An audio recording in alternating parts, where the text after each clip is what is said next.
semuanya, ketemu lagi sama gue Sarah di Sobat Talks. And kali ini gue tidak sendirian, gue bersama seorang wanita cantik.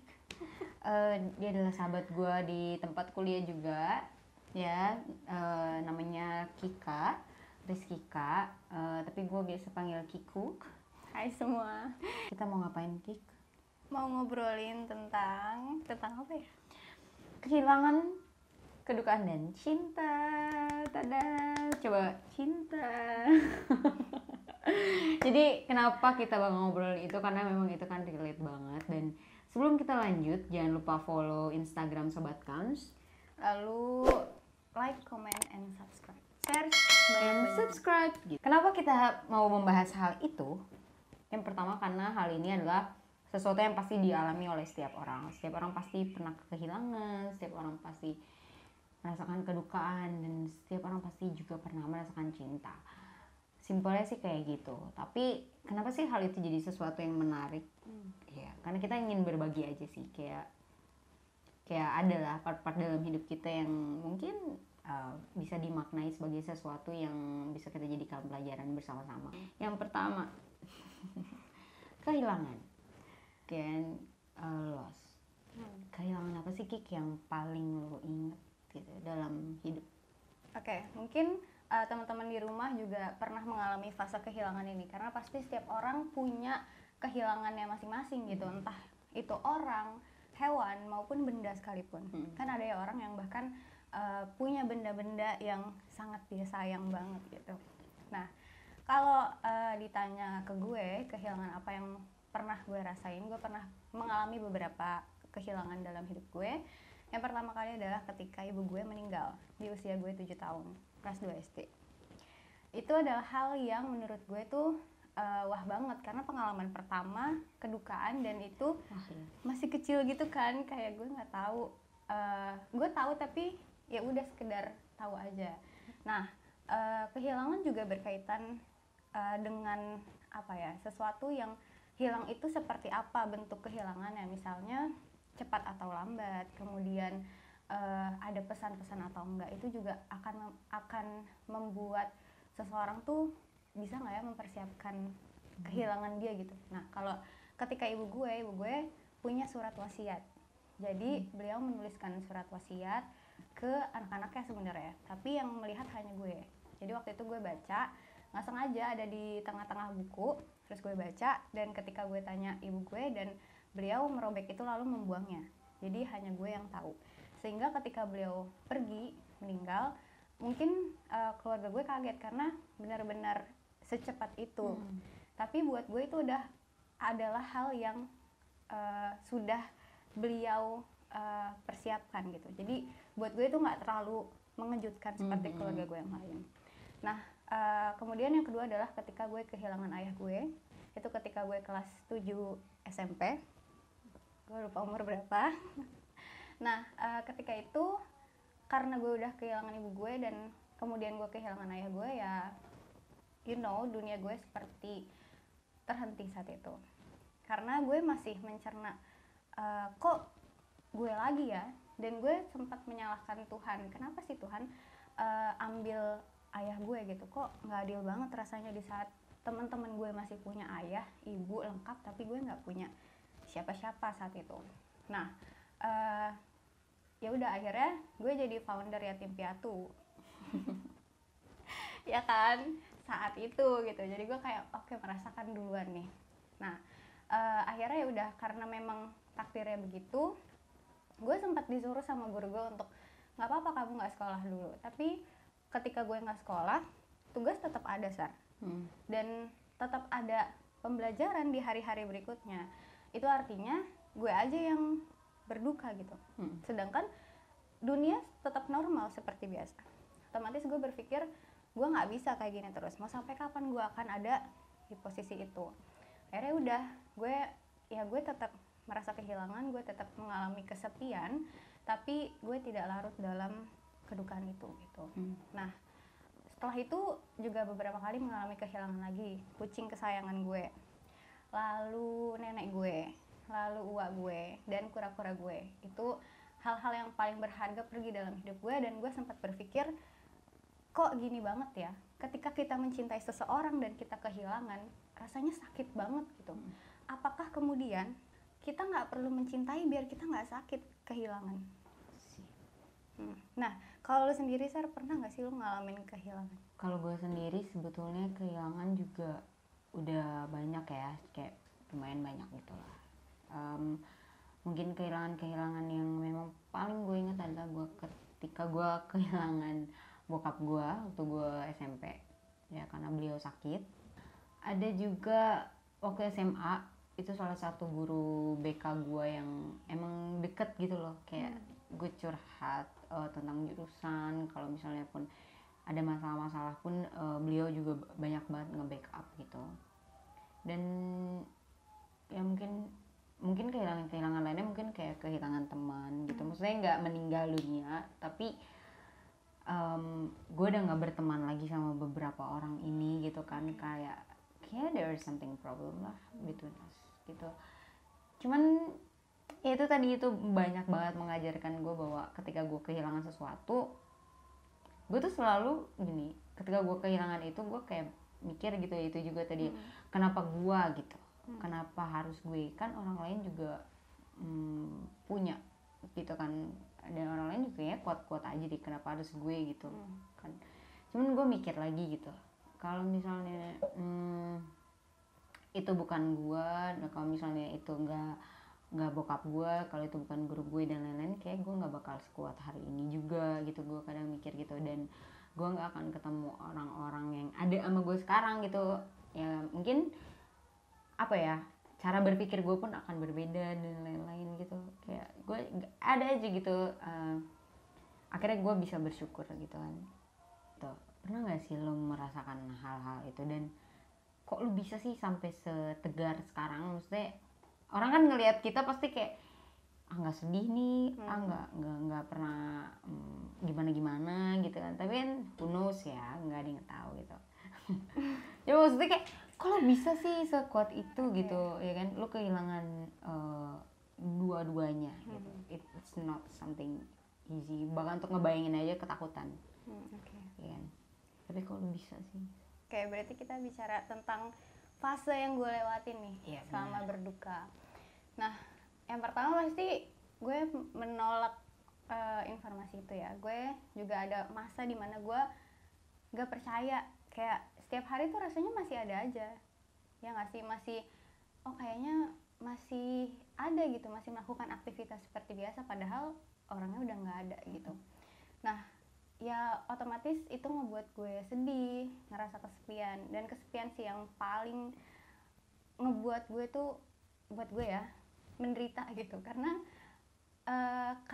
ketika dua-duanya udah nggak ada, ya kita mungkin punya yang lain gitu, keluarga yang lain, lalu teman-teman, sahabat-sahabat, tapi mereka punya hidupnya masing-masing yang nggak bisa terus-terusan sama kita juga gitu. Jadi buat gue sedih pasti, nangis setiap hari, tapi mungkin orang nggak tahu ya gue nangis gitu.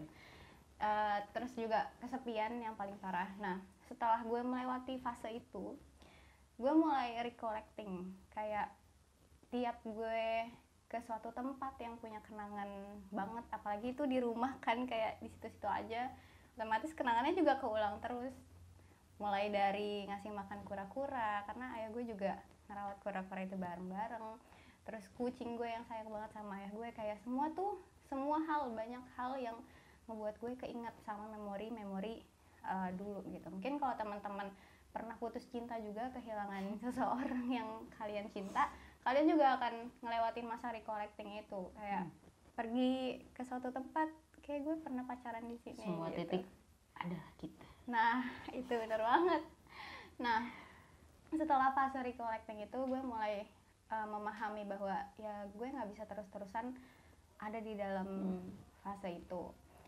Ya otomatis berpikir gimana caranya biar bisa pulih gitu, karena mau nggak mau hidup akan terus berjalan. Mungkin dunia gue berhenti saat itu, tapi dunia yang sebenarnya ya tetap berjalan seperti biasa.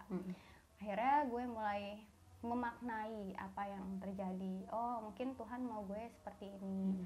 Oh, mungkin Tuhan mau ngajarin gue lebih mandiri lagi, mengambil keputusan dalam hidup gue sendiri gitu. Karena dari kelas 7 gue udah dikasih uang bulanan suruh ngatur sendiri. Jadi kayak oh teman-teman gue belum bisa kelas 7 ngatur uang sendiri tapi gue udah bisa. Nah itu mungkin gue bukannya apa ya, kok lu liatnya yang positif sih, lo nggak sedih apa gimana gitu, karena buat gue ya buat apa sedih gitu dibandingkan meratapi, dalam tanda kutip meratapi apa yang udah nggak bakal balik lagi. Lebih baik memaknai suatu hal gitu. Jadi gue lihat positifnya, tapi itu ya setelah bertahun-tahun sih, maksudnya nggak ketika gue ditinggal itu gue langsung maknai positif gitu itu ya. Nah kalau lo sendiri gimana nih? Jadi tahapan kedukaan gue tuh juga kalau misalnya kalian mau lihat gitu ya, ini tuh ada di Sobat Counts 5 tahap kedukaan saat mengalami kehilangan. Gue bakal mungkin biar lebih gampang menjelaskannya, gue bakal ngikutin ini. Ya kan? Yang pertama adalah denial. Tadi lu juga nyangkal gitu kan kayak gitu. Nah gue juga nyangkal tuh waktu itu, ini bukan bokap gue nih gitu, karena dibawa dari Bali pakai kotak gitu kan, bokap gue dibuka kotaknya, gue kayak ini bukan bokap gue nih, gue udah kayak gitu, udah gue kekeh banget waktu itu kayak bokap gue tuh masih hidup di Bali gitu atau enggak bokap gue tuh harusnya nggak pakai kotak gitu. Gue tuh dulu kekeh, pokoknya gue mikir ya bukan bokap gue please gitu, dulu kayak nggak bisa terima. Terus gue marah kayak kenapa harus gue. I see it's big question banget, tapi ya mungkin karena gue mampu gitu, jawabannya sih cuma itu. Karena ya memang sesuatu tuh kalau lu tanya-tanyain terus, sebenarnya tuh kalau yang punya jawabannya Tuhan, Allah gitu ya, lu nggak bakal bisa langsung dapet jawabannya saat itu. Betul. Tapi makin lama gue nyadar bahwa jawabannya adalah hal-hal baik gitu. Selanjutnya bargaining atau menawar. Gue tuh menawar banget, pokoknya kayak gue mikir kayak mending gue deh kalau gue bisa tukar nyawa ya gitu. Kayak mendingan nyawa gue yang diambil, nyawa bokap gue balikin gitu. Dulu gue sempet mikir itu kayak ini nih kalau misalnya gue sebelum bokap gue dikubur ya, kalau gue minta ditukar gimana ya gitu. Jadi gue ada lah mikir-mikir kayak gitu. Kadang gue kayak lebih berguna bokap gue kerja bisa ngasihin duit, sementara gue nggak kerja gitu kan. Jadi apa untungnya ada gue gitu. Dan kenapa nggak gue aja kan, ada yang kayak gitu. Ya Allah, tawar menawarnya berat ya sama Tuhan ya. Iya kan, tapi kan itu kan irasional banget kan, ya logis banget kan. Tapi memang ternyata tahapan ini adalah tahapan yang normal. Iya betul. Tapi yang selanjutnya adalah tahap depresi. Itu ketika lo khawatir tentang masa depan dan lo berusaha ngejauhin orang-orang ya. Jadi ada dua fase gitu. Dan itu kalau gue ngerasain sih. Ya, lo ngerasain nggak? Khawatir gitu? Ya ada pasti. Kayak ntar gue sama siapa gitu, ya kan? Terus ya udahlah, banyak pikiran-pikiran jelek gitu. Gue nggak akan bisa menjaga keluarga gue, adik-adik gue dan lain-lain. Tapi ternyata ya emang Allah tuh maha besar gitu. Sebesar apapun masa lalu, ingat Tuhan itu jauh lebih besar. Betul. Mantap juga nih. Akhirnya menerima sih. Gue akhirnya nerima bahwa ya udah, orang-orang yang udah meninggal gitu nggak bisa balik lagi. Kenapa gue harus nangis-nangisin bokap gue? Kenapa nggak gue doain aja? Semoga bokap gue dapat tempat yang terbaik. Semoga gue yang masih hidup dimudahkan kayak gitu. Panjang memang fasenya ini, makanya kalau untung gue nggak ceritain bokap gue meninggal. Iya, banyak banget ya, bisa 10 jam. Kita perlu untuk berduka gitu, kita perlu mengambil waktu untuk nangis jadi-jadinya, recollect lagi memori-memori yang ada gitu, karena emang berduka itu bukan proses yang sehari 2 hari ya, Sar. Bahkan mungkin sampai saat ini pun kita masih berusaha untuk pulih dari kedukaan. Ketika nangis lu bukan diniatkan untuk memberatkan orang yang sudah meninggal, lu nangis untuk merilis emosi lu sebagai manusia. Betul.